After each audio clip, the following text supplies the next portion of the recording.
Here's one that I've wanted to do for a really long time. Jason Matzinger, if you've ever seen one of his films, they are absolutely incredible. What he brought to the world when he started to bring his films was, in my opinion, just a whole new look at a hunt. Very cinematic, very poetic, very storytelling. I mean, they are incredible. And so we kind of talk about his journey into filmmaking. We talk about, what he looked at and saw was missing, and just kind of how all that got started. But more importantly, we talk about his most recent film, Selective, which is the idea not behind trophy hunting, but it's the idea behind selective hunting and understanding what animals need to be taken off the property. Now, hear me when I say this. The biggest difference between selective hunting and trophy hunting is understanding that sometimes the animal that needs to be taken off is not anything special up top. Sometimes the animal that needs to be taken off is killing a whole bunch of does, killing a whole bunch of cows. Sometimes the animal that needs to be taken off is an old raghorn that's way past his prime. Or that old bully buck, 7.5 years old. He's broke off one side. He's nothing special up top as far as your pictures go and on your wall goes, but it's the deer that needs to be taken off the property. It's an incredible episode. Jason is an incredibly thoughtful guy. He thinks these things out and he shares it in a way that really makes you consider, maybe I need to start being more selective in the animals that I take. Now, before you tune out and just think that we're going to tell you you're wrong for what you do, absolutely not. If you kill an animal and you're happy with it, it's your tag. I'll celebrate with you every single time. I'll be happy for you. We just want you to consider, why am I taking the animals that I'm taking? What's behind it? What are the motives? Is this the animal that needs to be taken off the property? Am I bettering the wildlife on this property by what I'm taking? Guys, it is a very fun episode. Again, one I've wanted to do for a long time. We also dive into his thoughts on some of my favorite products. We talk about the new Prime Forms. We talk about some new Vortex optics that I'm excited to start running. We talk about his bow setups, why he shoots what he shoots, and just get some advice. Because anytime I have one of the most successful hunters in the world, I'm going to ask him questions about his gear, why he runs what he does, how he uses it, so I can become better. Guys, this episode is brought to you by my friends over at 2O. 2O makes incredible Western gear. The pattern's incredibly sexy. Every piece of the gear was incredibly thought out. It builds an incredible system, and it won't break the bank. Guys, you have to check out 2O. I wear it every single day. They're my go-to pants to just run around town. They make some incredible products for just going out on the farm and working, for going out hanging tree stands, checking cameras. But the kit in and of itself is a Western hunting masterpiece that when assembled, it functions perfectly. I've been so impressed with the gear. The merino is top notch. The rain gear is phenomenal, and I'm really picky about my rain gear. Guys, go check out 2O. I promise you'll be impressed. But let's jump in with Jason and look at what it means to be a selective hunter. For the true sportsman, it's more than a pastime. It's a way of life. Embrace the lifestyle of hunting, fishing, and the thrill of the wild. Live the life. Be typical.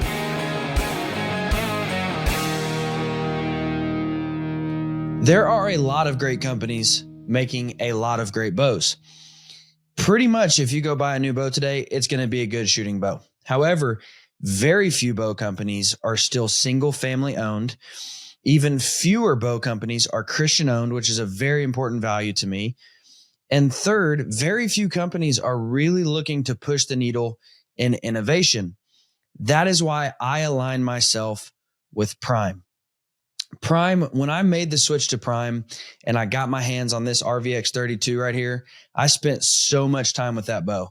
I put so many arrows through it. I took it on several different hunts in several different climates and put it just through about anything you can put a bow through. And it performed in every way that I needed it to. It shoots really well. It balances really well. super high quality. The materials that go into it are great. And then in 2025 comes the form, which just goes to show you that Prime is really looking to move the needle in archery innovation, which is something that's important to me. So guys, that is why I align myself with Prime. I would highly encourage you to go to a Prime dealer and shoot the bows. I would highly encourage you to go to g5prime.com and check out their full lineup. Prime makes a phenomenal bow, but it's also a company that I can feel good about standing behind and supporting. So go check out Prime for your next bow.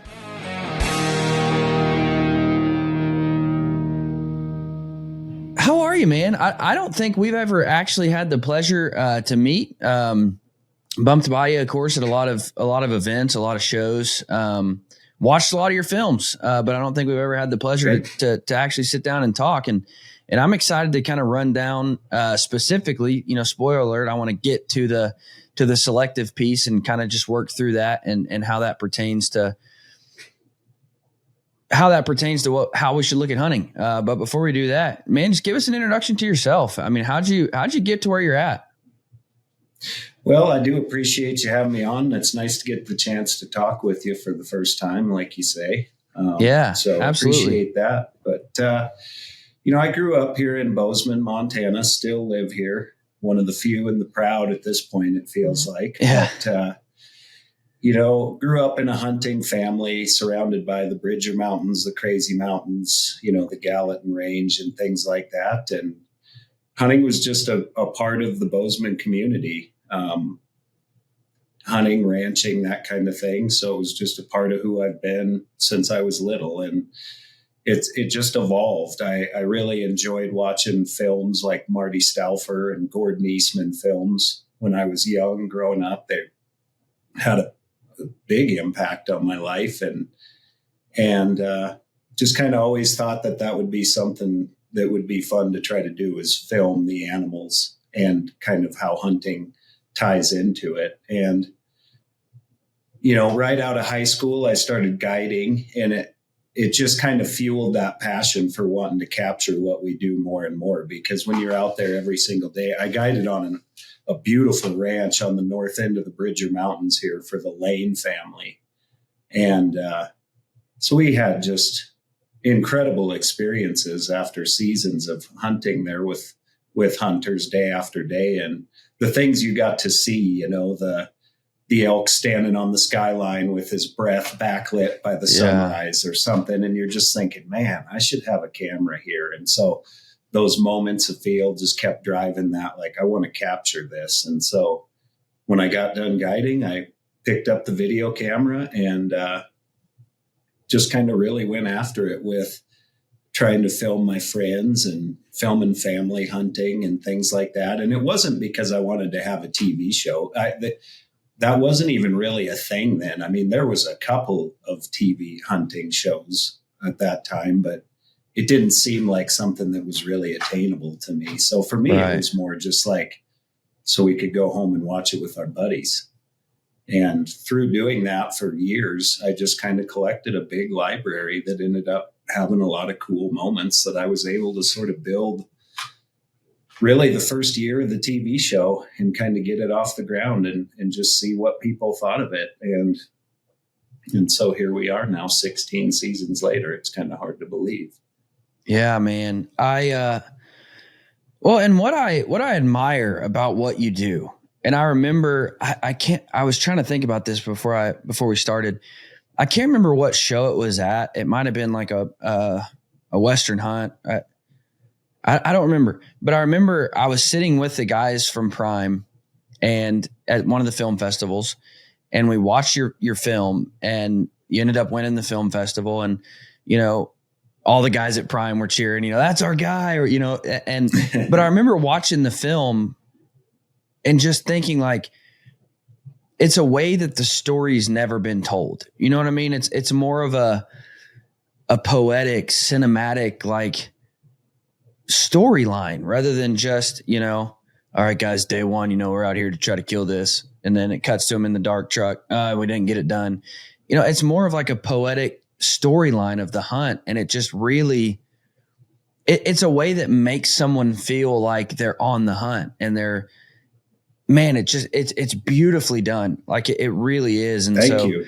And that's kind of what I wanted to get to. Like, did you see that? Like, did you see that piece missing from the hunting media and think, I can feel that? Because, man, what you do is hard. Like, as somebody who, films and does stuff, like what you do is impressive. And so it wasn't, I tell people, like, it didn't happen by accident. Like this is an incredible feat to produce a film like this while hunting.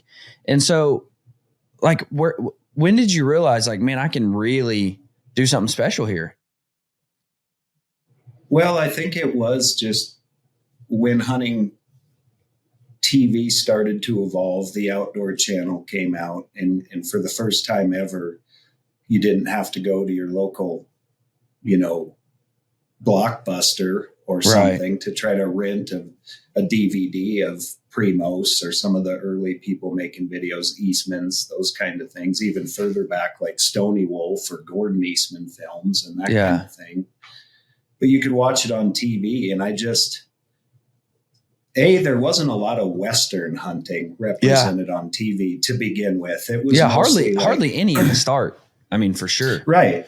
I mean, it was largely represented by brands like Realtree and Mossy Oak. And, based on where they're at, it was more just whitetail, turkey, and some Western hunting mixed in. But it definitely didn't feel like it spoke to me or really told the greater story of why we do what we do. And so I did feel like there was a piece missing of making that tie between, how is hunting conservation and how does hunters in today's society still have a major role in wildlife conservation, and why are we important, that kind of thing.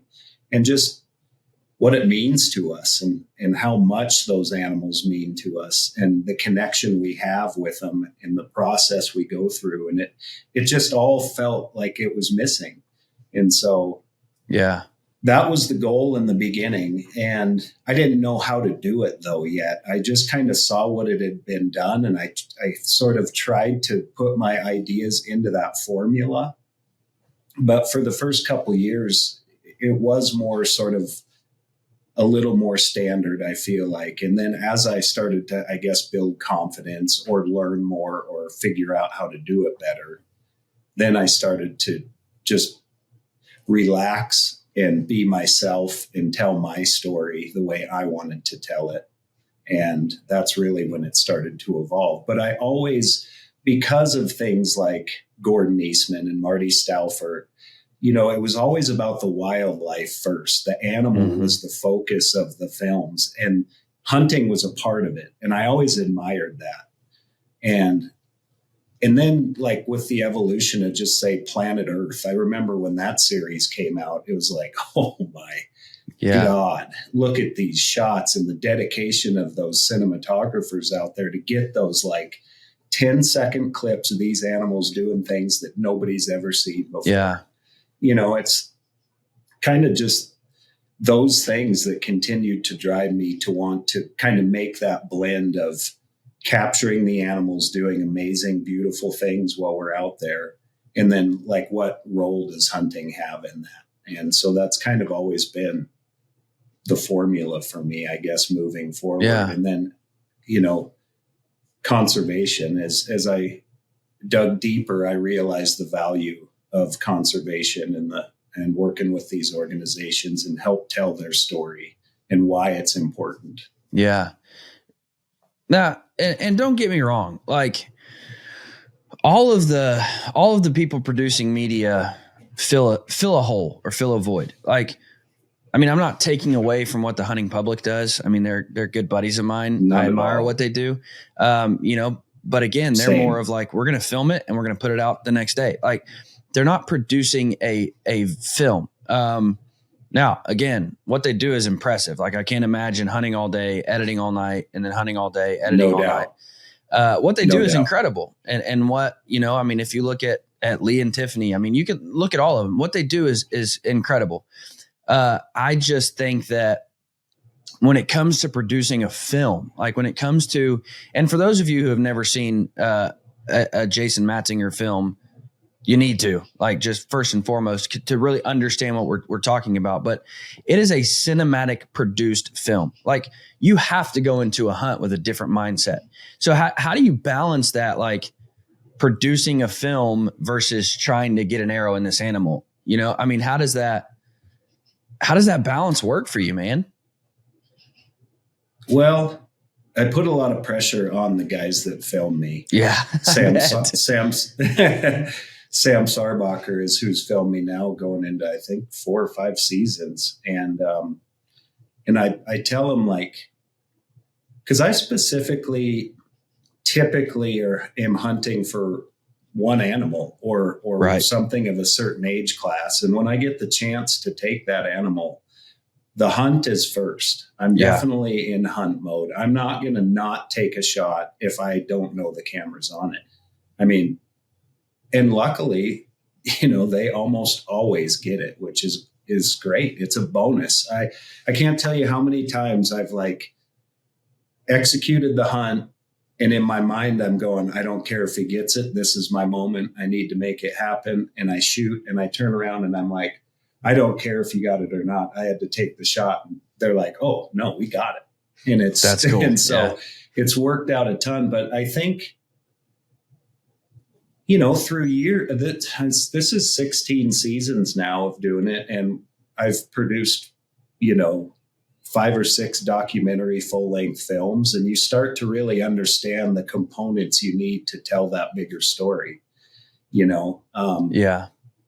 So if we have moments afield where we're not right in the action, but man, there's this beautiful scene that we're hiking through, or, you know, the sunrise or something, and we know that, like, well, we could either hunt the last 15 minutes knowing that really we've scoured this basin like crazy, or we could set up one camera and get an epic time lapse of this sunset going down.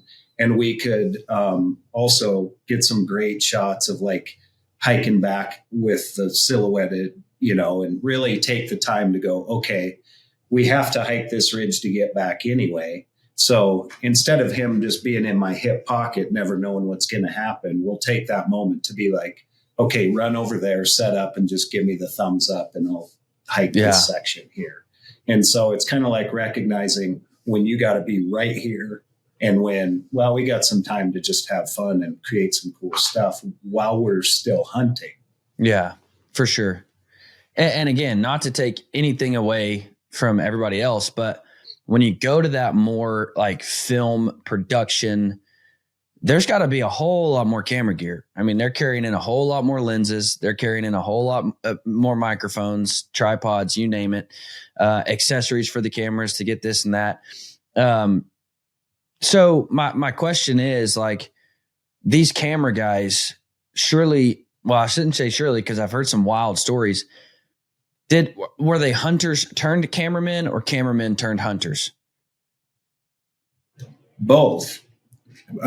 Typically the guy like Sam Sarbacher, who's filming for me now, he's definitely hunter first, had a passion to want to get into this, took some classes, got the camera gear, you know, and has evolved into where we are now.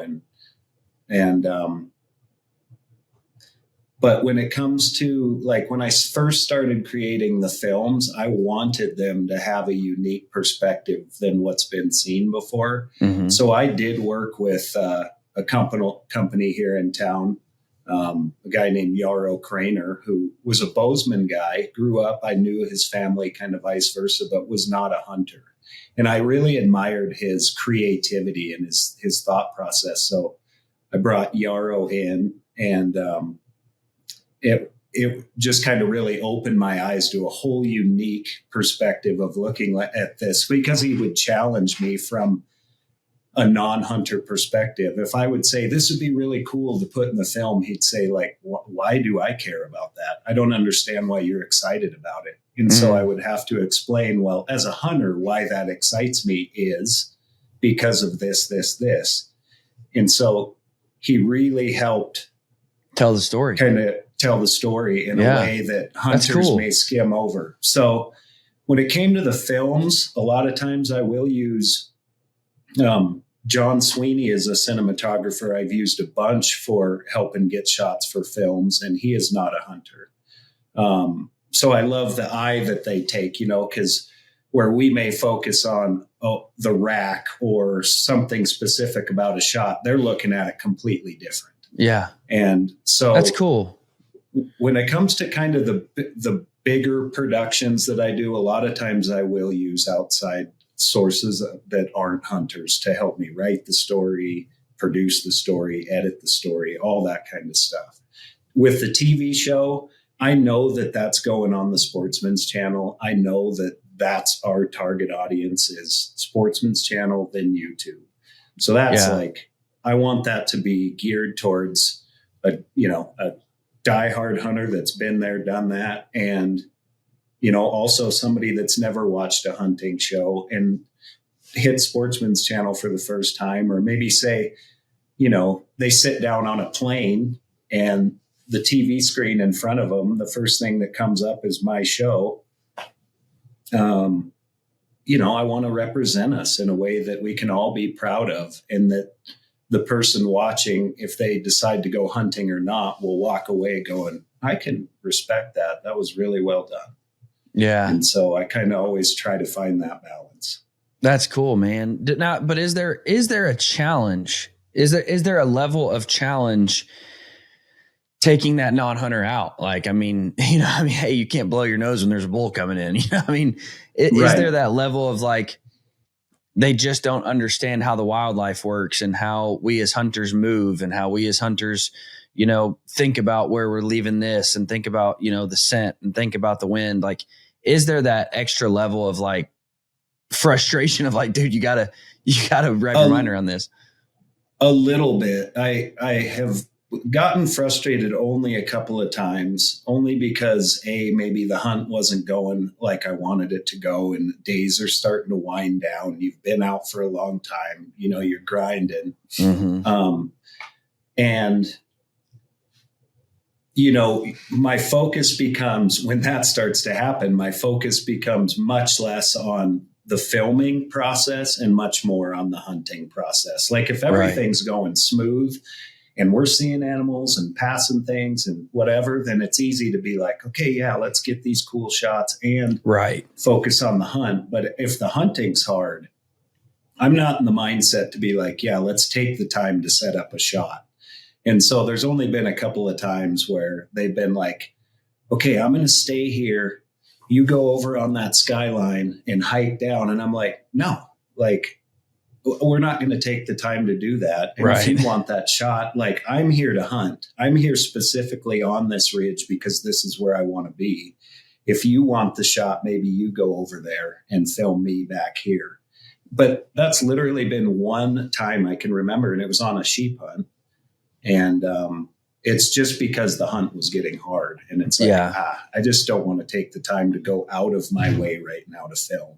Right. I want to hunt and I want to make this happen. So, but no, as far as them making moves that are wrong or doing things they shouldn't be, I've not really had any instance that I can really point to just a camera guy and say, oh, I would have killed that big bull if he wouldn't have moved. He didn't know not to move or something. I really can't think of something like that. They're so scared of ruining the moment. They probably move less than a hunter because they're oh my God, I don't know what to do, Have you ever had the pleasure of talking with Tom Nelson, the American archer? I never have. No, I've obviously watched his stuff for years. Yeah. And the reason I ask all that, because he's one of those, kind of first guys that really started doing TV. And I've laughed at so many of his stories because he's back in those days, you didn't have hunters that were cameramen. So I had to go and find, the local TV producer, the local guy at the news to come film. And he's I can't tell you how many times I would have a deer coming in and this would happen. And he's I want to throw you out of this tree right now. So it's, just hearing those funny stories of they just didn't understand, how this works. So films aside, because I want to get to those in a minute, because I think I know your answer to that one. Mm-hmm. Films aside, have you ever produced an episode that just like, man, it meant so much more, and you're like, dude, this is the episode right here. Like, this is it. Well, I feel like I've had a few of those. I'm actually editing one right now that's I'm so excited for. Spoilers. But but there's a couple that come to mind that are next level episodes for me. One was my dad's last bull elk that he shot in 2019, and his best friend was there. I was there. The way the hunt went down, and it was his last elk that he's taken, and it happened to be his biggest bull, which was just a beautiful 7x7. And it was just one of those like really special moments. And I don't even know really how to explain it other than there's just been a lot of years of hunting together, me, my dad, and his best friend, George. And to see it all come together and like the excitement between these friends who are in their 70s, and to see him kill his biggest bull ever in his 70s, it was just, that was a next level episode for me, because it really showed the bond between my dad and I, and it kind of led up to That's really a really cool. special moment in the woods. That was a next level one. My oldest son's first deer, that was a really special episode for me. Just, for so many reasons, just the emotions that come along with the hunt like that. That's really cool. And then there's been a couple that, you don't realize when you film and you hunt with all these people and you capture these moments through the years. The special moments you're going to capture of people that aren't with us anymore. And so that guy, George, that I said is my dad's best friend, he was like a second father to me, and he passed away a couple years ago. So one of the most tear-jerking episodes I've ever done was kind of his tribute and all of the footage we had of him through the years of hunting together. And so that was a hard one to edit. I mean, I just couldn't. It was a tough one to put together. But those are the ones that are special in my heart, I guess, more so than others. There's definitely ones that have gotten way better ratings, but when I think of ones that are special, those are the ones that come to mind for me. Yeah. I mean, and that's what, like, it's crazy because you talk to people and being in the line of work I'm in, I get to talk to new world record holders and your Chuck Adams and your Tom Mirandas and Frank Noskas. And it's funny because almost every time you ask those guys, like, well, what's your favorite trophy? What's your favorite memory? 9 times out of 10, it's not the new world record. It's not the biggest bull. It's not the biggest mule deer. It's, man, that last deer I shot with my dad, or man, that first deer I shot with my son, or, and they share a story, and it's the memory behind it rather than the trophy on the wall.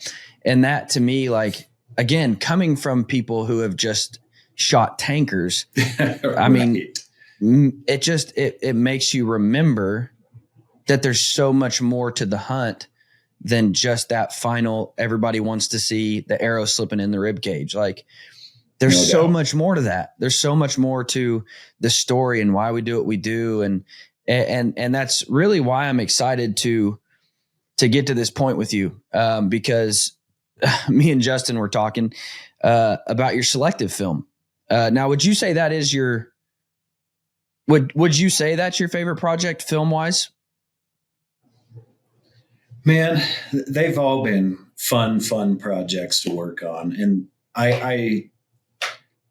I'm as proud of that film as all the rest, but I don't know. It has a level, and maybe it's because it's, the last one I've done. I've learned a lot in the process.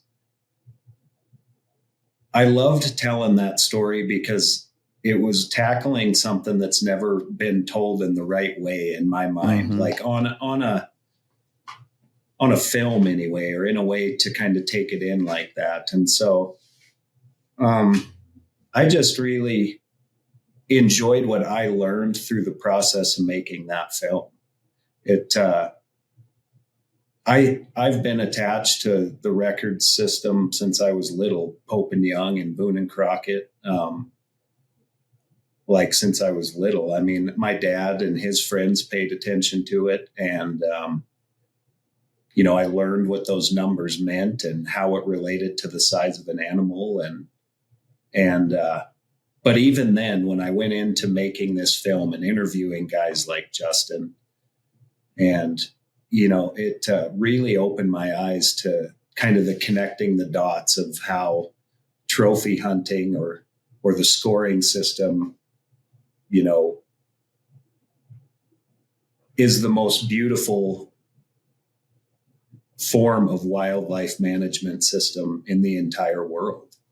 And it seemed like it had just been mistold. And I couldn't believe that it wasn't just something that was celebrated. And even hunters, when you would talk to them, they say, I'm not a trophy hunter, as though there's something wrong with that. And so I just wanted to help kind of tell that narrative. And I got more and more and more excited with each interview I did, because it was like the light bulb just continued to go off and go off, and so, it is definitely one of my favorite projects I've ever done. I have a hard time saying one or the other, just because I enjoyed the process of every single one of them. Yeah. The hunt itself, was one of my most memorable hunts I've ever done in my entire life. The Dall sheep hunt that kind of helps tell that story of age and why that matters. But I'm super proud of that film, because it turned out better than I could have possibly imagined. Well, and what you just said, and I'm going to lump myself in this group. I am of a generation that didn't know why Pope and Young and Boone and Crockett existed, other than bragging rights, other than I got a deer in the books, other than being able to say I shot a booner, other than being able to say I shot a Pope and Young animal. Right. I was of that generation. You ask my dad and his dad, what is Pope and Young? And they tell this complete different story of conservation and wildlife management. And so I was 100% of that generation. But what you just said is something that I wish everybody would stop and listen to you say, that the record book in and of itself, the scoring system, is the greatest wildlife management tool and resource that we possibly have. Because so many people don't understand that. I can't tell you how many people say, I don't want my name in the book. And I look at them and I say, well, sir, it's not about you. Like we're not, we don't want to pound your chest. We want to honor the animal. We want to put him in a book amongst its peers. We need the data points. It's not about you. Put your stinking, I shouldn't say this because I think I said it wrong one time. You might actually be able to correct me if I'm wrong. Boone and Crockett allows you to just put initials. I think Pope and Young makes you put a first name, but I think you can put last initial. I'm not sure on that. I might have said it backwards, and I might be wrong on that, because I know I've said it wrong one time and I got scrutinized for it. Either way, I say all that to say I know for a fact that both books allow you to get away with not, the chest pounding and the sure. But man, what you just said is what I wish everybody would just stop and take a minute to realize. Now, what were your, I don't want to say misconceptions, what was your understanding of the scoring system and of the record books prior to all the research? Well, I really, I didn't realize how it tied to conservation and the birth of conservation as much as it did, I guess. I realized that it was data points. I realized that we were keeping records of North American big game, but I didn't understand the full, peel back the onion, all the different layers of why, right. And why it started.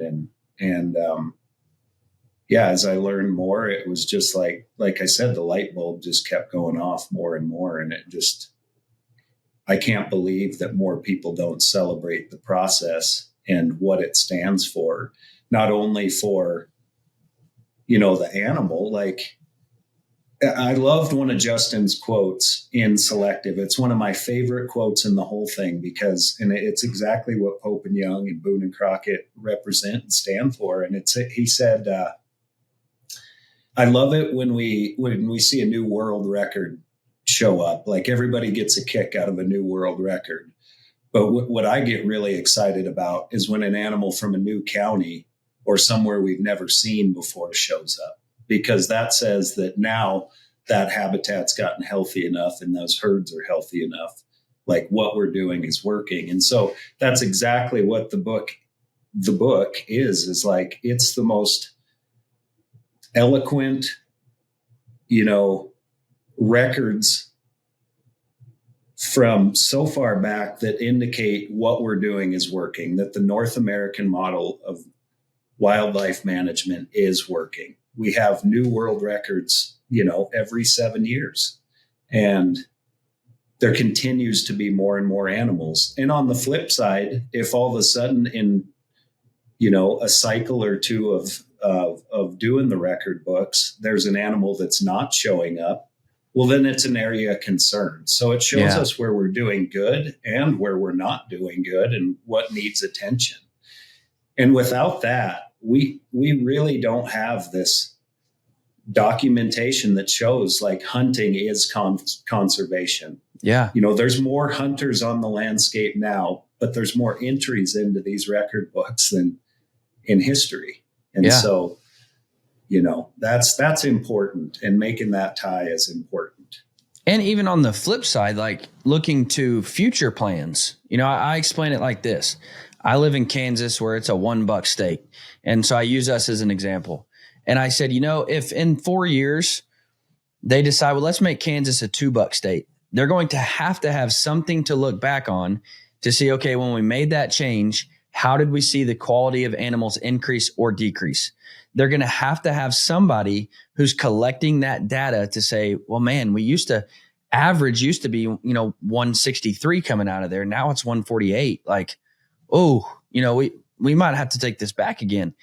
And so not only looking at the past and looking at, what's working, but looking to the future and being able to show like, hey, this county over here, they banned bow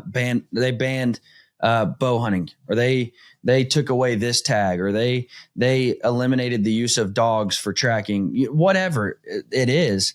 Any change, you have to be able to have a data point so you can look at the trend as far as what happened when we made that change. And so a lot of people don't understand how that book is utilized. A lot of people think it's just to be able to flip it open and show your boys, there I am. I'm right under Fred Bear, baby. That's not what it's ever been. Now, again, it is something that I will say, because I've heard the testimonies, I've seen the stories. I've had the guys walk up to me at the shows and they're no longer able to hunt because they lost a limb, or they're no longer able to shoot their bow because, whatever disease or whatever sickness or whatever. And in that moment, you get to flip open the book and say, yeah, man, there you are. In 1984, you shot this, and you see their face light up. And it's a way that they get to remember, and they get to, share that with the world rather than just being a trophy on their wall for them to remember. Everybody gets to remember them for that. So there is a little bit to that of like, you're submitting that in history forever to be celebrated. That's just it. I mean, there's not many chances in your lifetime to kind of leave your mark in history. And when your name goes in that book as a data point that we can always reference back on, like, you are leaving a mark on conservation history. That data point does matter. They all matter for the big picture of what we're trying to accomplish. And what you just said is even maybe just as important. They all matter. I don't care if your deer barely makes it. Listen, Jason, I'm going to tell you something about me. I'm the king of 125s, dude. I run that world. You want to know why? Because if a 125 walks by, I'm torching it. I'm not the dude that waits for the 165s. Sure. A 125 walks by, I punch an arrow through it. And listen, every data point is important. I don't care if it makes it by 1/8 of an inch. I don't care if it's 125 and 1/8 of an inch. That data point is important. So many people think we just care about the biggest and just care about the baddest. No, Every data point is important. The 125 and 1/8, the 132 and 316, they're all important. Every single one of them is important. Don't just think, well, I mean, I didn't kill a world record or anything. The reason that the minimums for Pope and Young are so much lower than Boone and Crockett is because they serve a different purpose. Boone and Crockett wants to see where in North America are the biggest animals coming from. That's why it doesn't matter if they're found dead. Doesn't matter if you hit them with a car. Doesn't matter if you shoot them with a crossbow, a gun, or an arrow. Doesn't matter any of those things. They just want to know where are the biggest animals at. Pope and Young wants to be able to look at mature animals being taken with archery equipment. And that's why the 125s do matter. The 136s do matter. Yeah, we like to see the 210s run in. Those are awesome, obviously. Right. But the 132s and the 145s are just as important. Yeah. Well, and too, I like when I dug in more and like talking with Keith Balford and stuff, like hearing that literally a trophy collection of heads and horns at the Bronx Zoo is what sparked public interest in getting involved in wildlife conservation and issues around that. Yeah. You know, they used a collection of heads and horns and then put in memory of the vanishing big game of North America or the world. And it got people just fired up. They were like, what in the heck? Why are these animals vanishing? And what can we do to help? And so when you think about it, it was a collection that Theodore Roosevelt and others had put together. It was a trophy collection, a taxidermy trophy collection. And that collection started the birth of the conservation movement. So, you know, without that kind of mindset, who knows where we would be, you know?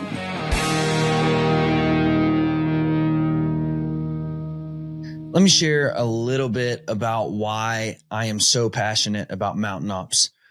Yeah, they make incredible supplements to help me in my everyday life, on the mountain, in the gym. Great supplements.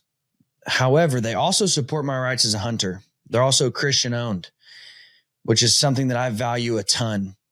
And then third, through Operation Conquer Hunger, for every order that's placed on mountainops.com, they're providing a healthy meal to a family in need.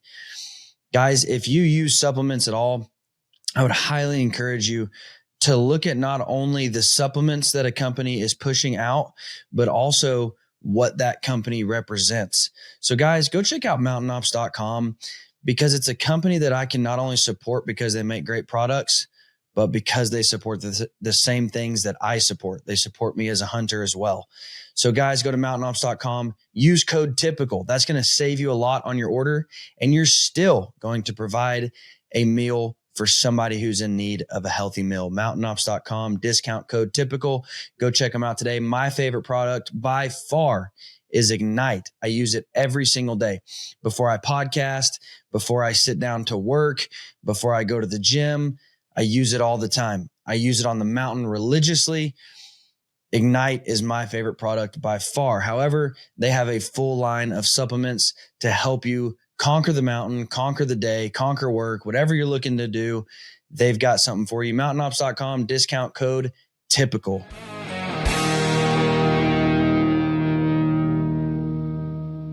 So walk me through the selective mindset. Like with this film, what were you trying to get the general public?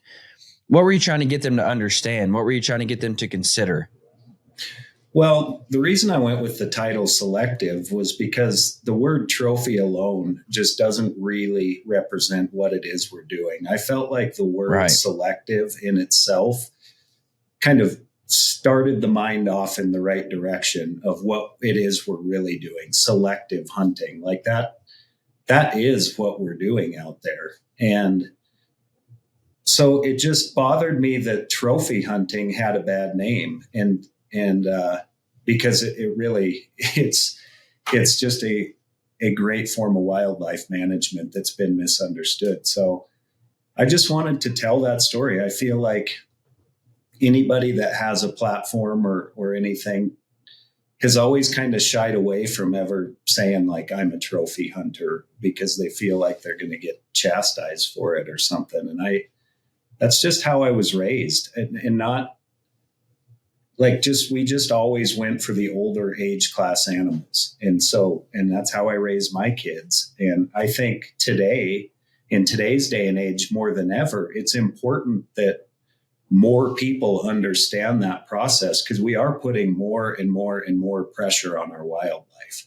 Mm-hmm. And if we don't understand the importance of taking older age class males and females and how that relates to the health of the herd, or, maybe the available tags for the next year, all that kind of stuff, it's important for people to understand that. And I just felt like a lot of people had never heard it really from that perspective. So I first, liked the title Selective, and I just really wanted to tell the story from the beginning to like where we started to where we are now, and why that form of hunting is still very important for the health of wildlife. And it should be something we should be proud of and not feel like we got to be ashamed to say that is what we're doing. And if we could say we're selective hunting, it'd be a lot easier to sit down at somebody in Main Street in Bozeman that came in because they,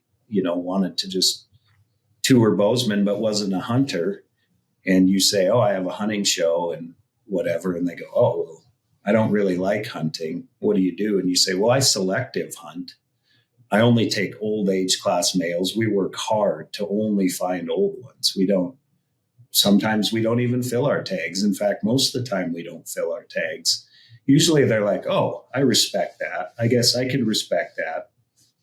Versus like, I'm a trophy hunter. Instantly the like claws come out, Right. So it was just trying to somehow start to blur that line between trophy and conservation, because that's really what it is. We were on a meeting not too long ago, and somebody mentioned trophy hunting. And Justin said, you know what I like about, he basically said, we're not trophy hunters.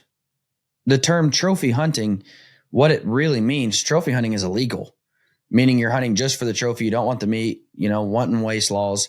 The idea behind trophy hunting is illegal. And I honestly can't remember if he used the word selective, but that is what he was alluding to, was that we're not trophy hunters because that idea is illegal. We're wanting to target the animals that need to be taken off the landscape. Right. And because, the idea of trophy hunting, dude, I've shot some selective animals that on your wall look really bad because they're old, it's a 118. But it's 6.5-year-old whitetail that needs to be taken off your property. Yes. It's a 6.5-year-old bully buck that is pushing all around the younger deer. And you put an arrow in him and you take a picture of him. People are like, dude, why on earth did you shoot that? Like, his antlers are nothing. I actually have it. I have that deer I'm talking about. I shot it in Oklahoma. It's in the centerpiece of my mantle. And then around it are other bigger animals. And people are like, why is that one in the center? And I'm like, because that one's the definition of what a selective hunter should shoot. And they're like, what? What do you mean? And I'm like, well, look, dude, it's got 4 teeth left in its head. Like that deer that's the definition of a deer that you need to kill every time. And so many people don't understand. Like, I would rather pass up a 3.5-year-old 160 to shoot that every day of the week. Like, because that's the deer that needs to die. That's the deer you need to take off the property. And that is where you start to really get into the difference between selective hunting and trophy hunting. Or what we consider trophy hunting, I should say. Because, and Jason and I were talking, or Justin and I were talking. You might find a ram that has a whole busted off side, but man, that's the one that I need to kill. Like, here we have a beautiful full curl, but this one's the one that needs to be taken off the landscape. And that in and of itself is really where you start to tear down the walls and the ideas of what's different between trophy hunting and what's different between selective hunting. Yes. And there's 2 things I'd like to say about that. One of the lines that I loved that she said, the outfitter said on my Dall sheep hunt was, if we have a beautiful 7 or 8-year-old ram and a 12 or 13-year-old ram on the mountain, and our hunter wants to go after the 7 or 8-year-old ram, we won't even take him up there because we won't let him shoot that ram. Because if you take that younger ram, you're essentially taking 2 sheep off the mountain because that older ram's likely not going to make it. And I just thought that was like a really good analogy of the different kind of what you're talking about. Like, the 7 or 8-year-old may be way bigger and healthier looking, but that 13-year-old may not make it. He's skinny and he's busted up and he just looks rough. And that's the ram we want to take. Yeah. Is he going to score? Is he going to score as high? No, he's not. So the beauty is when you can find that perfect animal, the older age class animal that still has everything. But the other thing I want to say about it too is the other light bulb that went off in the production of this film is I felt like it really kind of tore down the barrier or the walls between people saying they're a meat hunter or a trophy hunter, because selective hunting is all of that. Mm-hmm. And it's whether you're trying to reduce the amount of cow elk coming into a center pivot because there's not a lot of public access around.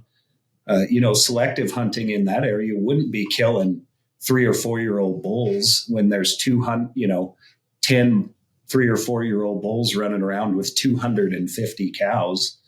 Selective hunting there is removing those cows. That's what's healthy for the landscape and for those animals. Whitetail a lot of times are overpopulated on river bottoms. So shooting those dry does is healthy for the whitetail. So shooting those older females that aren't breeding is equally as important as shooting those old males that, aren't necessarily helping the breeding population either. And people tend to think like for some reason the old bucks just don't taste as good or the old does. And I don't know. I feel like a lot of that has to do with your preparation in the field, because to me, you just get more meat off of it. And it's the right animal to take for the benefit of the herd. So it's like, if you're always making sure when you pull the trigger or let the arrow go, like that, the animal you're taking is for the right reasons for the herd in the area in which you're hunting. And that's different everywhere. There's no one way to define selective hunting in my area versus your area. There are different needs everywhere. Yeah. But I loved that it was like, I'm a meat hunter or a trophy hunter. Well, that's selective hunting. Yeah. And that, for the first time, I don't want to say in history, but for the first time I've been around, Pope and Young wanted to start telling that narrative too. And so at the convention, we kicked off with a wild game cook-off. And, these teams got to compete and cook their best wild game dish. And we did that again, not so this person could win and, get a trophy or whatever. But we did that because we want to show the world like, hey, there's this idea behind Pope and Young and Boone and Crockett that we just care about the size of the antlers. Well, even if I shoot a 200 inch, even if I shoot a 350 bull, I'm still eating all of the meat that I pull off of that animal. Like I'm still, yes, I enjoy the consumption of the meat. And it doesn't matter that he was big. I'm still going to eat the meat. Like, right. And so we're just trying to show people that like, hey, just because you killed a big animal doesn't mean that you didn't care about the meat. And to your point, you just get more meat. Like, I'd rather shoot a 14, 15-year-old bear than a 4-year-old bear because I'm going to get more meat. Like, that's just how it works. Yeah. And that's what my son, he's 6, and we shot a deer. He was with me on the first time he was with me when we shot a deer, and I shot, I would say the definition of the deer that needed to be taken off the property. Again, it actually did end up being the biggest antler deer that I had on camera all year, but just an old deer that like was pushing other deer all around.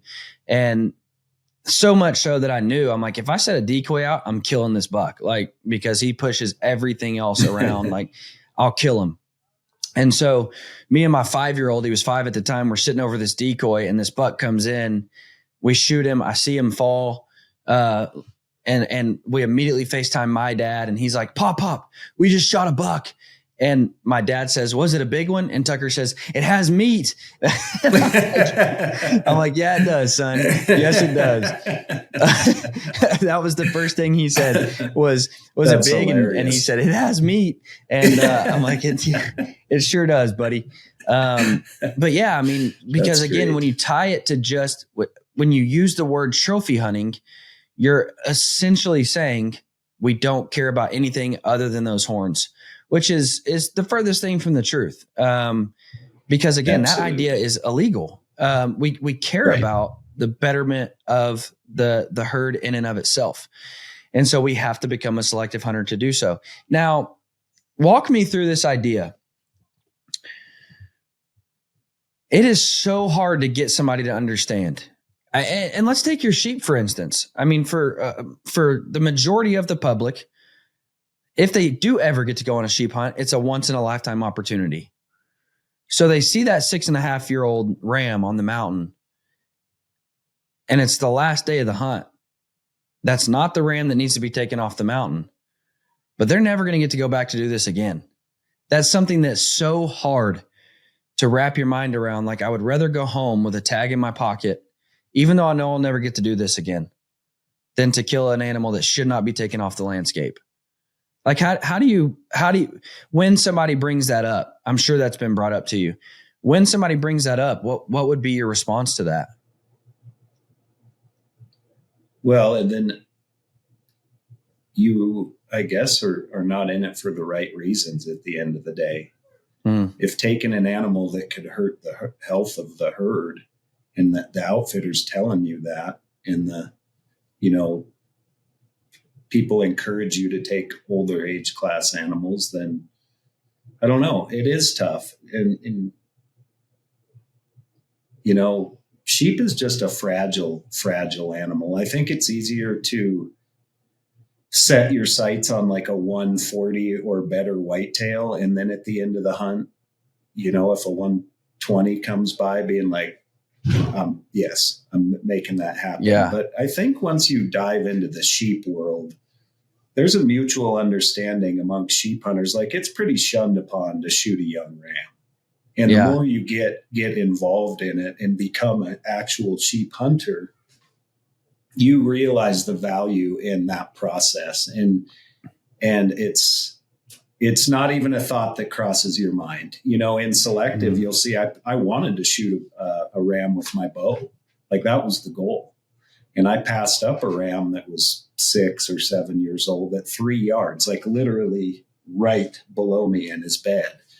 And we knew we weren't going to shoot him. We had already aged him, but I wanted to practice my stalking skills. I had never stalked a Dall sheep. So we snuck right up on him and ended up just right above him. I mean, if I would have wanted to take him, there was multiple opportunities like back where I could have drawn back and like leaned out from the cliff and kind of quartered away on him. But I just wanted to keep seeing how much closer I could get, So right. That was awesome. But it wasn't even like when that ram ran away, I was like, I even thought like that might be the only chance at a Dall sheep I ever get, because it wasn't a chance at a Dall sheep in my mind. You know what I mean? Yeah. Yeah. It was that's a something, chance at a stalk, but not a kill. And like you said, sheep is, maybe that was a poor example. Well, I'll give you an example in my mind. The first time I ever went elk hunting, I thought this is a once in a lifetime opportunity for me. I was 22 years old, young and poor. Like, I had to refinance the car to go on an elk hunt. Like, I just thought this is a once in a lifetime opportunity for me. Obviously, it turned out that the Lord has blessed me and I get to go on elk hunts, but that was my mindset going into this. And I thought, dude, I cannot go home empty handed because I may never get to elk hunt again. So it doesn't matter if a stinking spike comes in, I need to shoot it. Like, if that's my only opportunity, I need to shoot it. And so let's take sheep out of the picture. But with something like an elk or a deer and maybe you have a super coveted tag or you get to go hunt Iowa and you may never hunt Iowa again or Kansas. And, you're going into that and you're thinking, man, I have to shoot an animal. Like, this is this is a once in a lifetime opportunity. And actually, I remember that first elk hunt, I actually ended up, I had made the switch to shooting a recurve a couple years before that. And I told my wife, I'm like, I got to get a compound out, because if there's an elk sitting at 60 yards and that's my only opportunity, I'm going to be super ticked, to come home without a bull.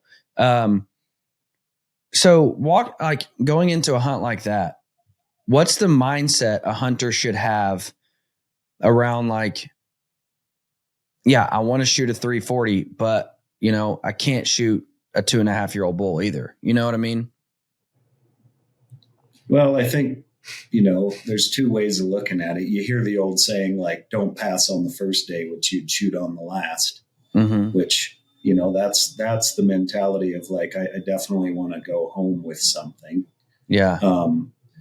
But I think, a healthy and solid way to go into every hunt. And I think, the people, whether you're hunting by yourself or hunting with an outfitter that's appreciated, is having an understanding of the type of quality animal in the area you're hunting. You can't be hunting bingo a river bottom whitetail in Montana and expect, Kansas-sized bucks to walk by or Canada-sized bucks to walk by.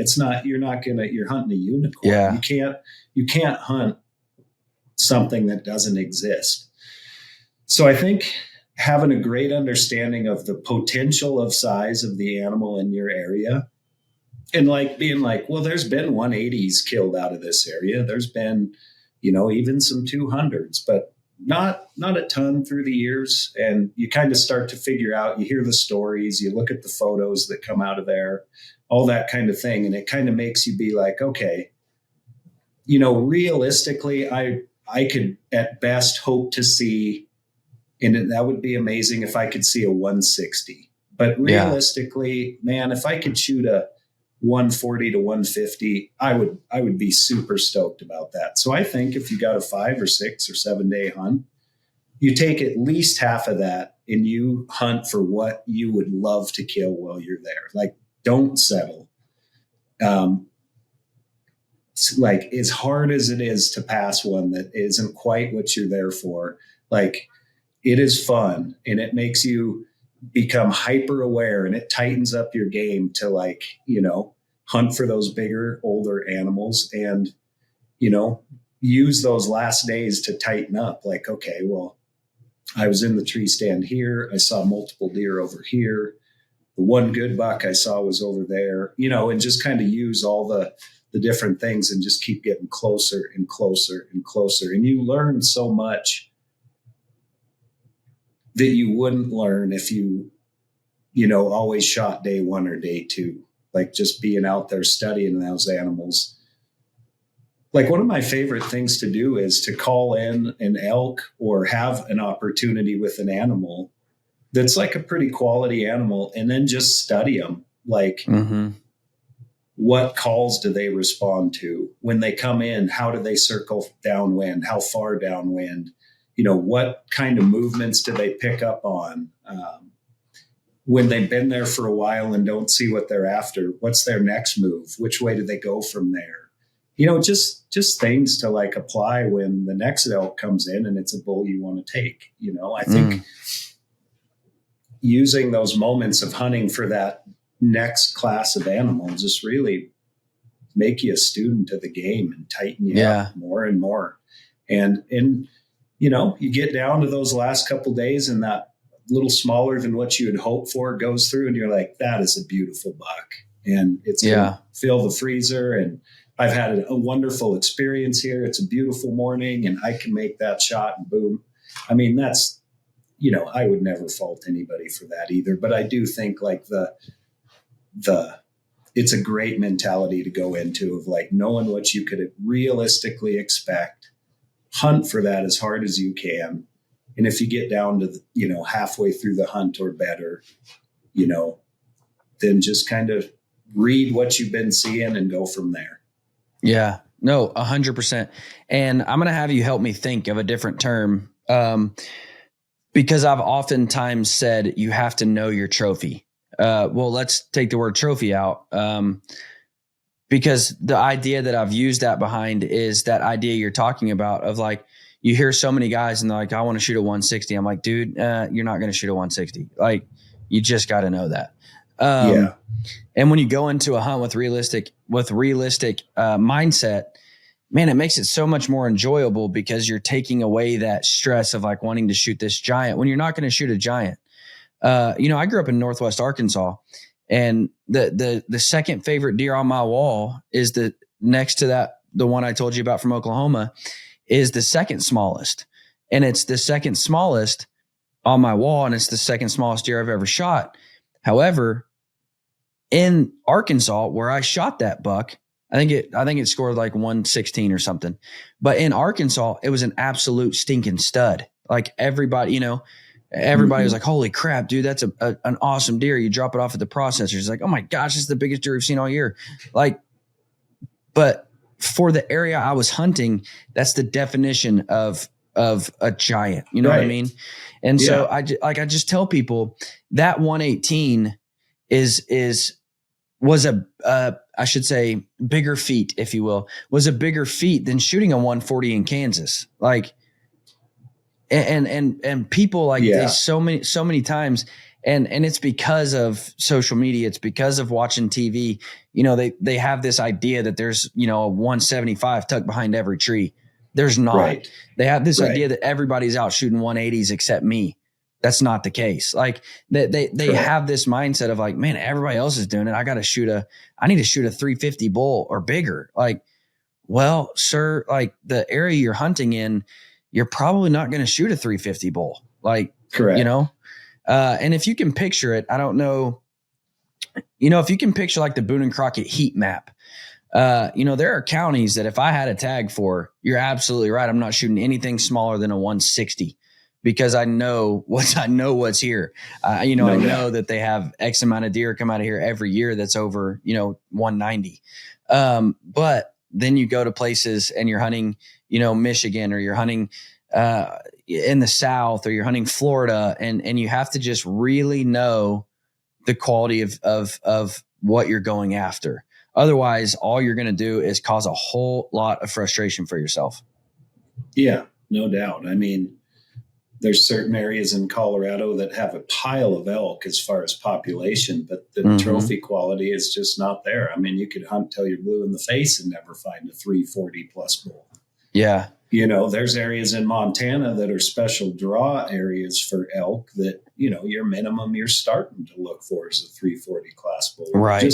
I think, knowing your potential. I think knowing your potential is really the best way that I can describe it. Just do your research and know the potential for animals in your area. Yeah, absolutely. And then just set realistic goals. Know that those animals that have been recorded, the potential, the ones that have been documented or highlighted in magazines, those are the best of the best that have come out of there in years. So you can't be like, oh, well, I saw that buck come out in a magazine and think, oh, I can go kill something like that. Normally I drop it considerably. I'm like, okay, realistically, I'm here. And then, lots of times you don't even see that. But I think just knowing the potential. Absolutely.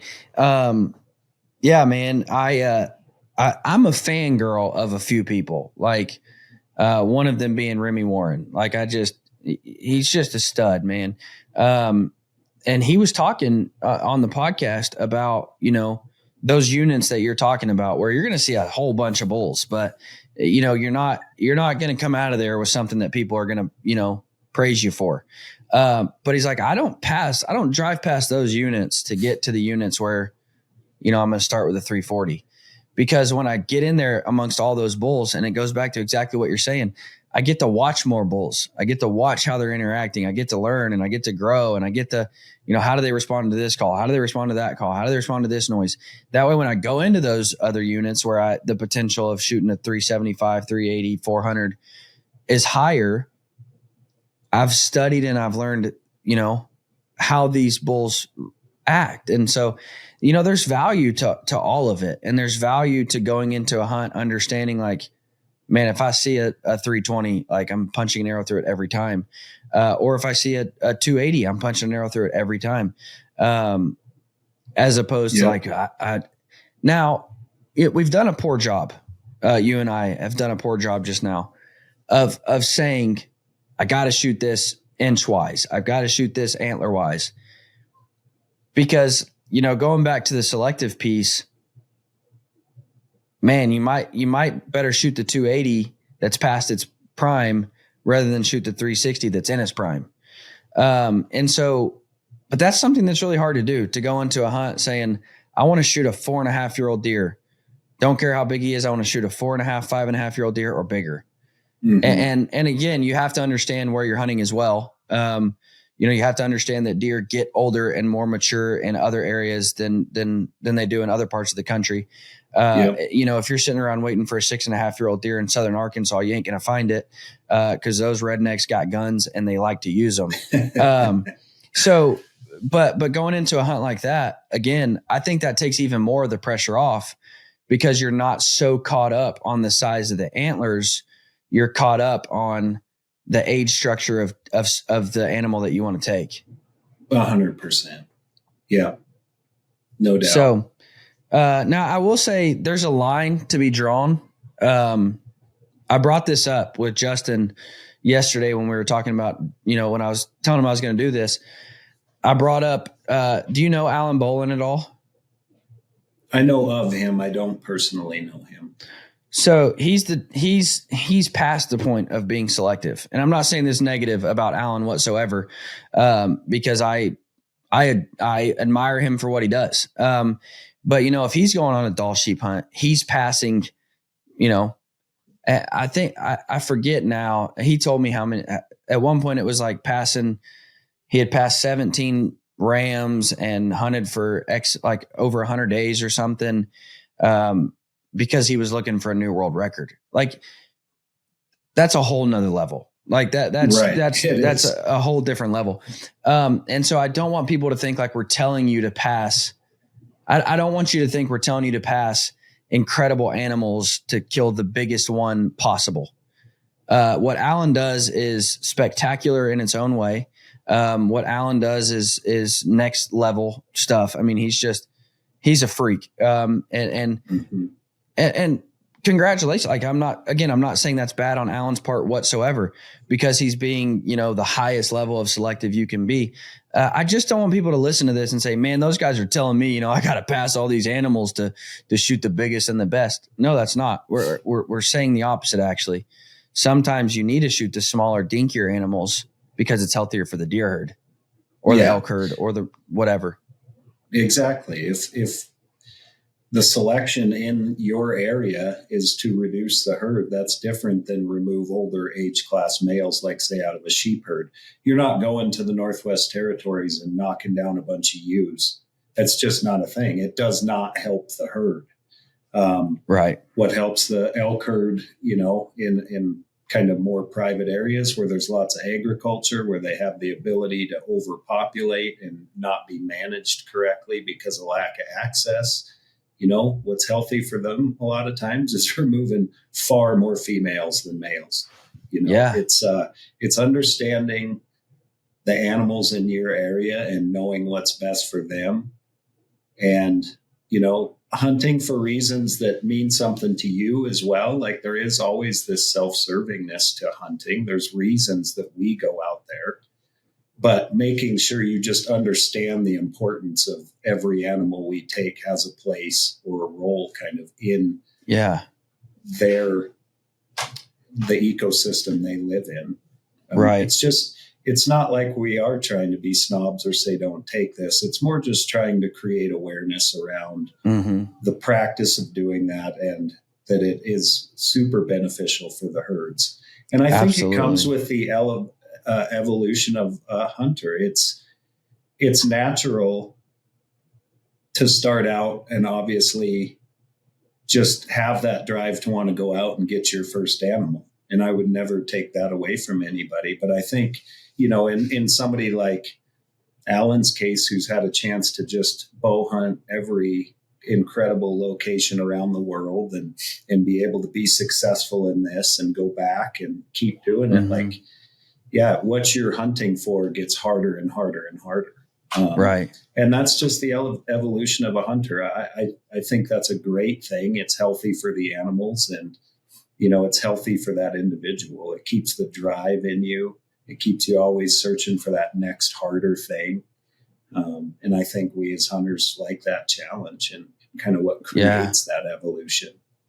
I'm actually really glad you brought that up, because I was going to ask you, how does that journey look for you? And the reason I say that, I got to take a young man out hunting for the first time.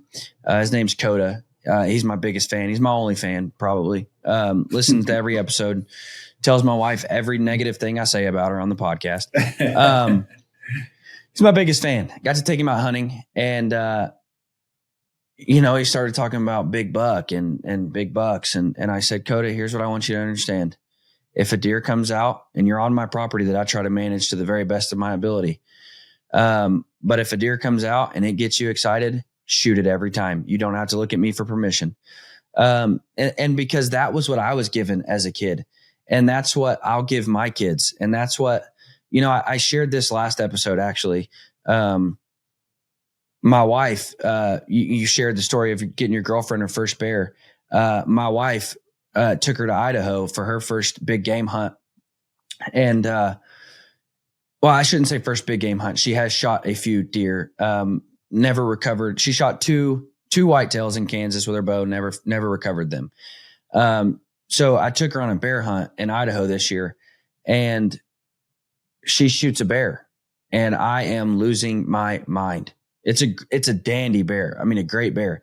And I'm just, I'm screaming, I'm yelling, I'm jacked up. And the only thing she can say is, was it big? Like, I just don't know. Was it big enough? Was it a good bear? And I'm like, it was a great bear. I told you to shoot it. And, she just keeps saying, well, was it, but how big? Like, was it a good bear? And I'm like, to an extent, I'm sorry. Like, to an extent, I'm sorry that I've taught you that you have to be afraid of what you shoot, and you have to, be so worried about what people are going to say on social media. I said, but on the flip side of that coin, I'm happy that you wanted to shoot a bigger, more mature animal and not just shoot anything. So I say all that to say this, like with Coda, man, shoot anything you want. If a spike walks out and it gets you fired up, shoot it. And when my boy starts, being able to pull the trigger himself, that's going to be his rules is, man, if you want it, shoot it. If it's legal and you want it, shoot it. But how does that evolution look for you? I mean, how do you kind of work into that? Okay, we've shot a few animals now. Let's start trying to be a little more selective. It's really come naturally, to be honest with you, just because I beat that drum every day. It's what I do. And where we hunt, we work hard to manage it to the best of our abilities, and they've grown up in that lifestyle. They've watched me before they could hunt, and the reasons why I don't get excited about an animal, or why I decided I'm not going to go after that animal. And so it just, made my heart proud. Like, one hunt comes to mind, my son's first antelope. He wanted an antelope so bad, and he didn't get his tag his first year he was able to. So he was really excited for the next year we could put in, and he got it.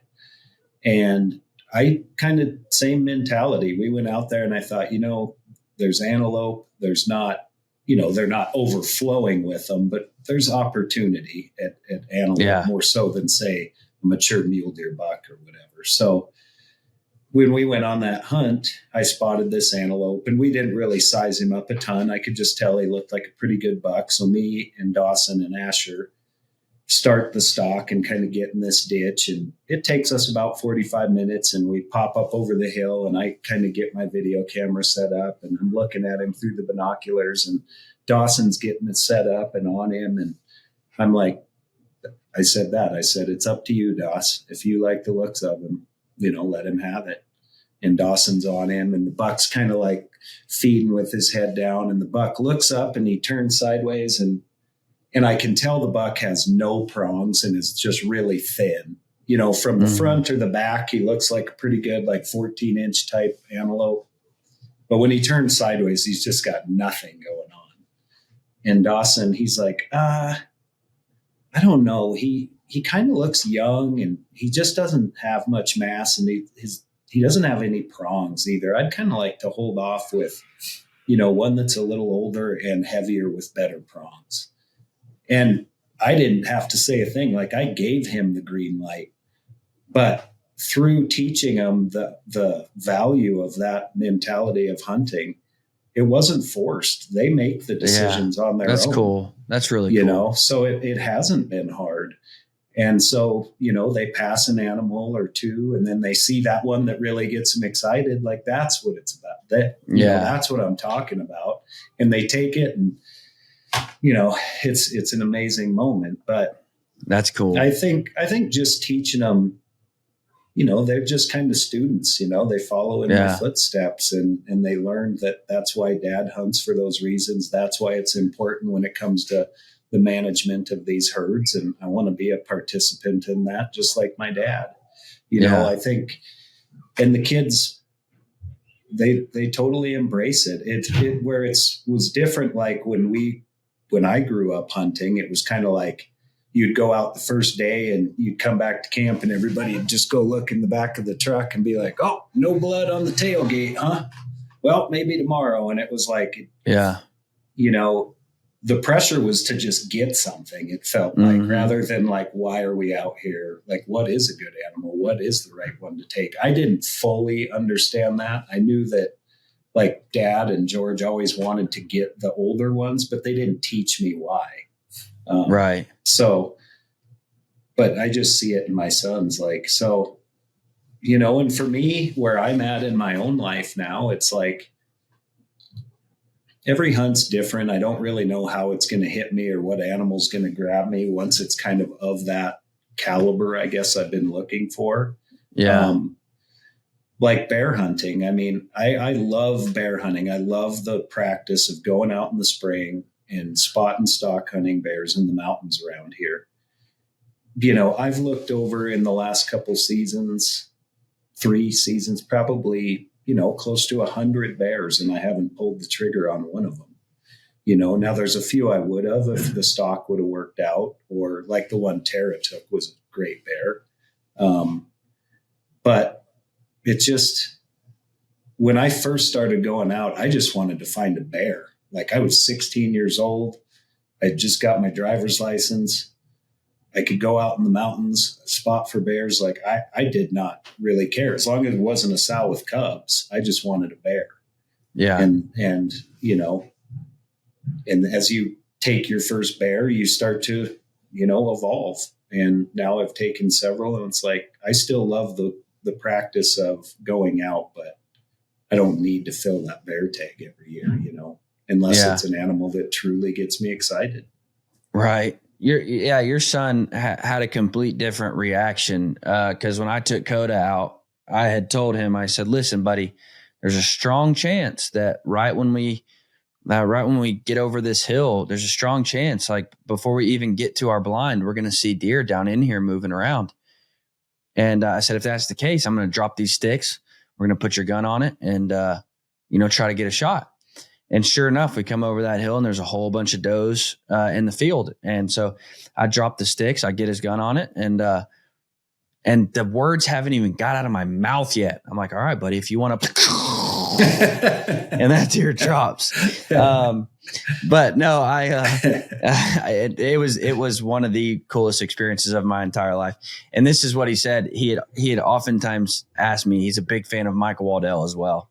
And he kept saying, like, "Hey, can we call Michael? Can we? I want to talk to Michael." And I'm like, "Buddy, I'm not going to do that." And more specifically, he asked me on the way, and I'm like, "Dude, it's 4 a.m. I'm not calling Michael." And but as soon as we got done, he said, "Now that I shot a deer, can I finally call Michael?" And I'm like, "I'll try, buddy." And so I call him, and we left him a voicemail, and Michael sent a video back to him saying, "Congratulations, Coda. That's the coolest thing, man." Cool. But anyways, so it was the opposite reaction. But man, like you said, growing up, that was the complete opposite. And I do think, I mean, you can correct me if I'm wrong, but I do think, my granddaddy, especially my great granddaddy, I mean, they lived in an era where it's like, man, we got to go kill meat. Like mama's hungry. The kids are hungry. I got to go kill something. And so I think a little bit of that, is still kind of passed down. Like, I'm not going to say my dad was old enough where there wasn't a Walmart.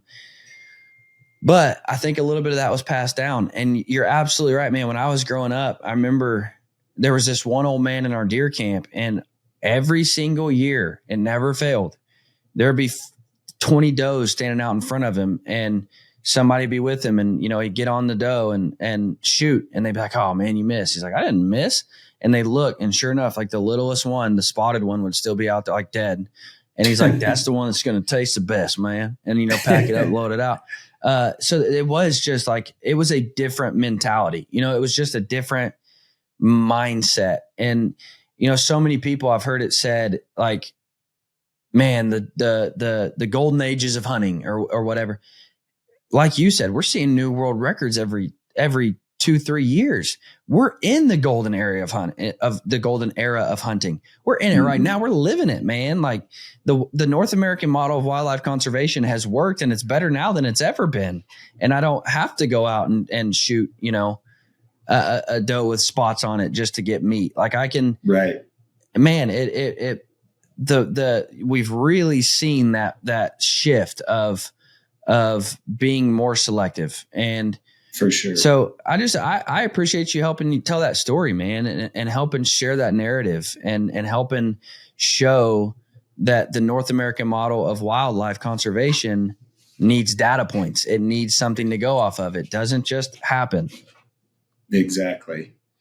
No, and it's something that we should all celebrate and be proud of, and just understand the story. And it makes having those conversations and why we do what we do, and why shooting those big old age class animals that we put in a record book, why that all connects and is important. Yeah. It really, really helps tell our story. And when we are educated on it and we can speak on the behalf and come at it from that standpoint, you get a much greater response. With people you're trying to help, understand why it is we do what we do. Absolutely. Now, I never pass up the opportunity when I have an incredibly successful hunter, when I have their ear, if you will, to ask about some gear pieces, to ask about, what you use, why you use it, how you use it. Have you got to shoot the new form yet? I have. What's your thoughts on it? Well, man, it's like, I feel like every single time, they can't really improve much or change much to make stuff better. Cause I'm like, this feels great. I don't know really what you can do to make it feel better. They put something in your hands and you're like, man, that thing is like butter, Yeah. And so I mean, starting with the first form last year, I had my best archery season I've had in a long time. The confidence I had in that bow is as confident as any bow I've ever had. And I suspect it'll be the same way with the new one. Oh yeah. Now I asked if you've shot it. You had the prototype. You stacked bodies with the prototype. Now I remember that. Right. Yeah. Form number 2 off the line. Yeah. Yeah. That's how you're just a killer. Like when somebody wants to send you the prototypes, because they look at their list and they say, who's going to be able to kill some stuff? Jason. Send him a bow. I am impressed. I'm even more excited for the Form 30. I haven't gotten it yet, but I had my wife shooting the RVX 32, the RVX Plus 32, just a little bit too long for her, a little bit too heavy for her, physical bow weight wise. And so I think that Form 30 is going to be a phenomenal piece, not just for women, but, like my dad's got bad shoulders, and just the physical weight of a bow can be rough. And so I'm really, really excited that they made a super light, shorter axle to axle to fit that person. So I really am excited about that one. I agree. It's filling a hole there that felt like it needed to be filled in their bow line. And I'm excited for the same thing. I mean, Tara, my girlfriend, I think got a 26.5-inch draw. And so now with that, we'll be able to get her in one of those, and that excites me. To get absolutely this season. So I love those guys, the Grace family, and just everybody that works there. They've been like family to me almost since I started this 16 years ago. And just really appreciate the mindset they have going into every project. It's pretty intense, and they work through a lot to make sure they get it where they want before we ever see it, and I'll say this, I'm new to the Prime family. My background, I hosted the Bear Archery podcast for about 6-7 years, and just decided it was kind of time for a change as far as how this goes. There was also some things, like I shared with you, aligning with Pope and Young. We decided to do away with the Pope and Young podcast. And so, looking for a way, how can I merge my podcast and be able to share Pope and Young and kind of make it my own. And so as of January 1, I stepped away from Bear. And so I'm new to the Prime family. But one of my really, really, really good friends left Bear and went to Prime. So I'm like, yeah, that's where I want to be. But he calls me, and this is what he says. My friend, he said, and this was before I ever had a conversation with BA or anybody else. He says, Dylan, I know your values as a man, and you need to go to Prime. And I was like, what do you mean? And if you listen to this show at all, I'm big on my faith. I'm a Bible believing Christian. And he says, well, Prime is Christian owned. Prime is single family owned. And I'm like, that you said enough like that. Yeah. Let's have a chat. And so I have done nothing but fall in love with those guys. I mean, it's incredible, man. I mean, take their bows out of the picture, which I believe the form, whether you like the bow or not, it has to excite you that somebody is trying something different, that somebody's trying to move the needle. So take the bows out of the picture. The company itself is just unbelievable, man. Like the customer service is great. The company itself, like the employees, like you said, they treat people like family, and it's been really, really incredible. So I'm excited to continue to just build that relationship. Now, what is your bow setup? Like, how do you set your rigs up as far as, rest, arrow weights? What kind of broadheads do you shoot? I mean, are you the kind that changes it every day, or have you shot the same thing for? I typically just kind of shoot the same thing as long as it's working. I mean, I shoot vapor trail when it comes to the rests. I've shot vapor trail for quite a while, probably about 8 or 9 years now. Well, shoot, probably longer than that even now that I think about it. But yeah, vapor trail is always my rest. Stokerized stabilizers. I've been shooting option archery sights, the Canyon Pounder 5-pin slider the last couple of years, and that thing is just a bomb-proof sight. Like, yeah, it is so well built. And Dan Evans is just a fantastic human. And of course, the Prime. I've shot Prime since they really were a company. They gave me my first shot at working with them, and we haven't looked back since. But broadheads, the last couple of years, I mean, I have been a Montec fan since the day the Montec first dropped into, the magazines or ads or anything like that. Like, I could not believe when I first laid eyes on the Montec, I was like, that is it. One piece, 3-blade. Like, I mean, that thing is like a chisel. And, so I shot the Montec for years and years and years, and that's still my broadhead of choice if I'm going after like, a moose or, bigger bone type animals. But man, have I fallen in love with the Mega Meat. The Mega Meat is just destroy. I mean, there hasn't been a thing I've shot with that Mega Meat that doesn't just do the number really effectively. It's been a great broadhead. What is your line like where you say, okay, I need to go away from a mechanical and go to a fixed blade? Man, it's getting less and less, to be honest with you. I mean, I shot my biggest bull elk. Well, I shot my bull elk last year too with the mega meats. I hit my bull in 2022. He was at 40 yards broadside, and I mean, it blew right through him. And that bull went 20 yards and fell over. Didn't even know anything and went through him. It was really cool. Last year I hit a little more bone, but it still blew through him.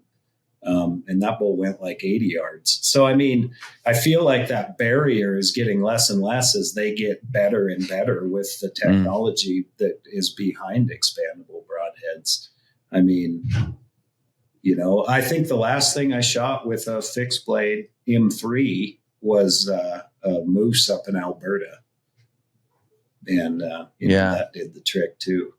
But those mega meats, man, as long as you put it where it's supposed to go, that thing is lethal. Yeah. I've only had one, and it was the weirdest. I still to this day, I have no idea what happened. Like, I really can't possibly wrap my mind around it. I was shooting a doe in Oklahoma, and I saw the arrow. Like, I saw it slip in. Like, couldn't put a dot on the animal more perfectly than where I want my arrow to go in. Never found the arrow. Found a little bit of blood and found a little bit of hair, and then just nothing. And I still to this day, I'm like, I can't wrap my head around what happened. I don't know. But like you said, I mean, I have seen those things just wreak havoc. Just, I mean, like you said, tear through everything you shoot at with them and leave a gaping hole. The last piece I want to ask you about, I don't know if you're familiar with the Kowa 55 spotting scope. It's a super compact, small spotting scope from Kowa. And I was raving about that one day and just going on and on and on and on. And Vortex was like, well, if you like that, you need to try this. And it's their Razor, what is it? I got this like 2 days ago.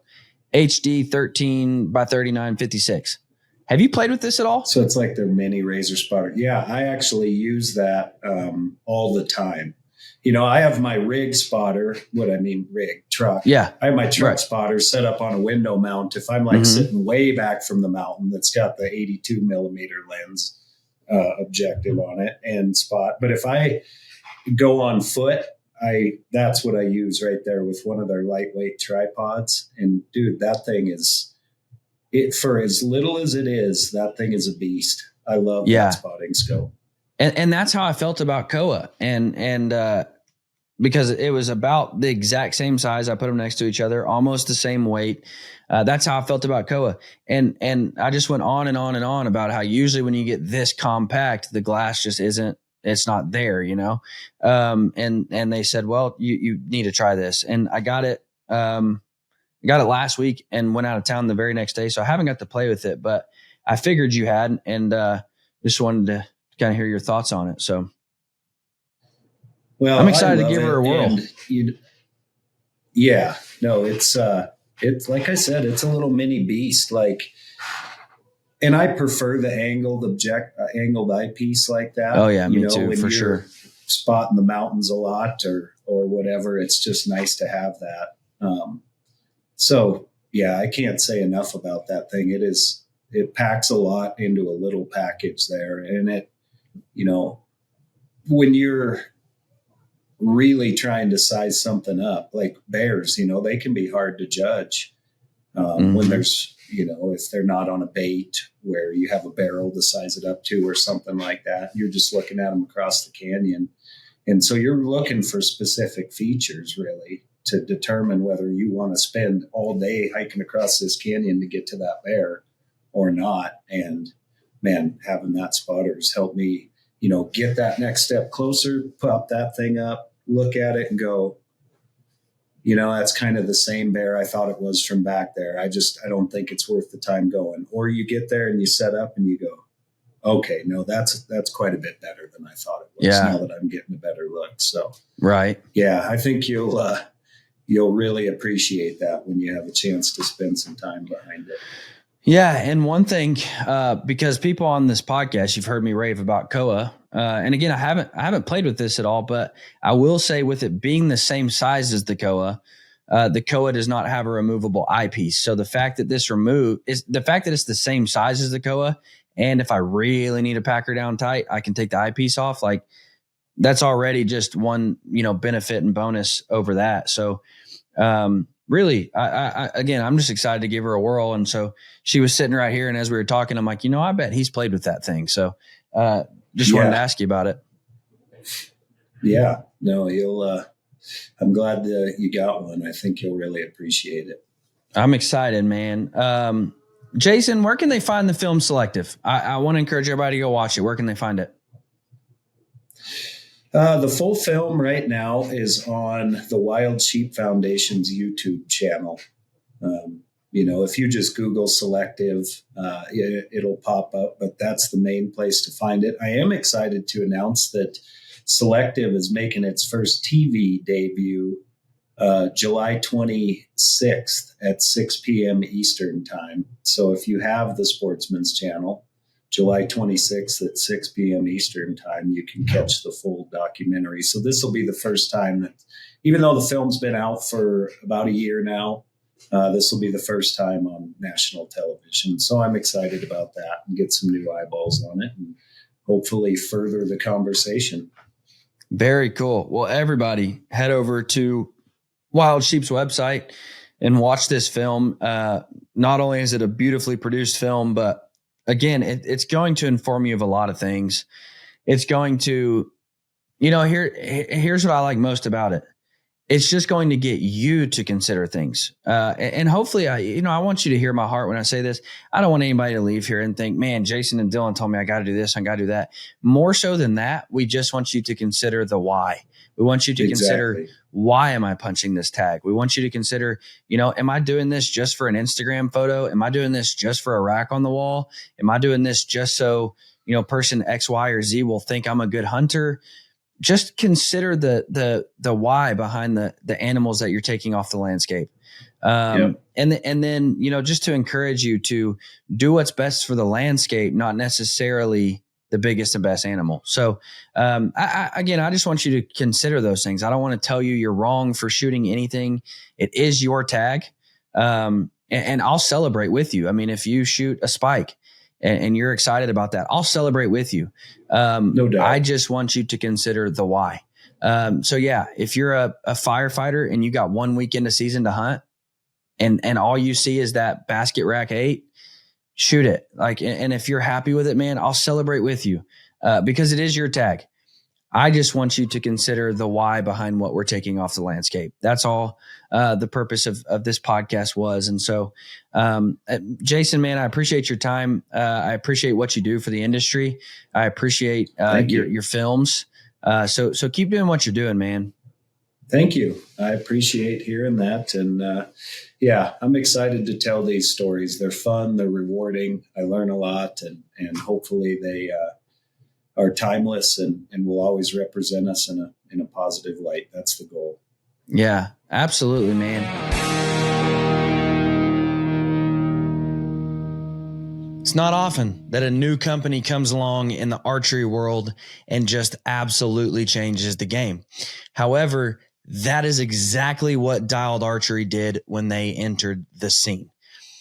Pretty much took the archery world by storm, and for good reason. Now, if you followed me, my review of the Arxos. There was some things I didn't like about the Arxos. However, when the proof was introduced, here's what they did. They took all of the customer feedback.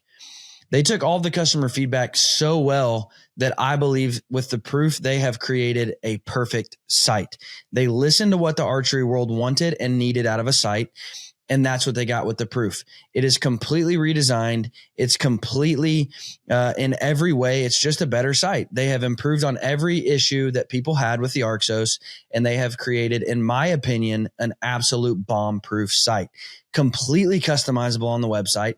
Colors, pin configuration, pin sizes, pin colors, Completely customizable. You get exactly what you want right out of the box. Guys, I would highly encourage you to go check out Dialed Archery for your next sight. You are going to get, here's what I promise you, you are going to get more yardage out of a sight tape. Now, for a guy who's relatively on the short side of a draw length, that's pretty important to me. I shoot a heavier arrow and I don't have an incredibly long draw length. So that rail giving me a little bit more out of my sight tape is something that's very important to me. However, all of the other features of the Proof make a bomb-proof sight. You can throw that thing around the mountain. You can drag it through the mud. It's going to perform every single time because Dialed has created, in my opinion, with the Proof, the perfect sight. Go check out dialedarchery.com for your next and your last bow sight.